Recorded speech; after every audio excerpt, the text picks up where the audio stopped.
নমস্কাৰ বন্ধুসকল, ইতিমধ্যে আপোনালোকে নিশ্চয় দেখা পাইছে জুই কেনেদৰে লাগি আছে আৰু এয়া চক বজাৰ হয়। চক বজাৰৰ কাপোৰৰ বজাৰৰ পৰা জুই পুৰা লাগি আছে আৰু আপোনালোকে নিশ্চয় দেখা পাইছে। আৰু ৰাতি তোমাৰ 1টা বজাৰ পৰা যিদৰে জুইবোৰ লাগি আছে, একেবাৰে লাগি একেবাৰে ৰাতিপুৱা হৈ গৈছে।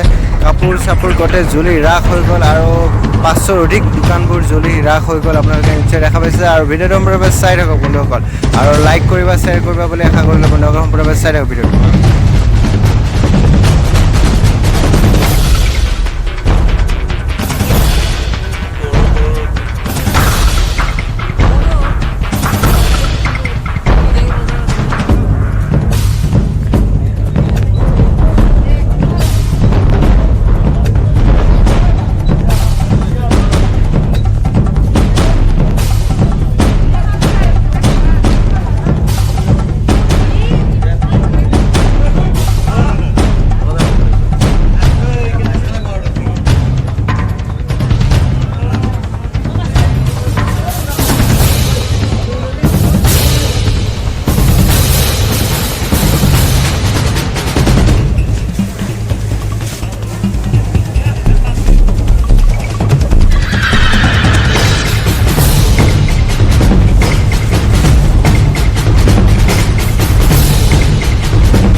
আরে তিনটা দাঁত জুই লাগিছে ন ফায়ার ব্রিগেড কম আছে ঢেকিয়া জুলি ডাঙা পৰা জুই লাগিছে ন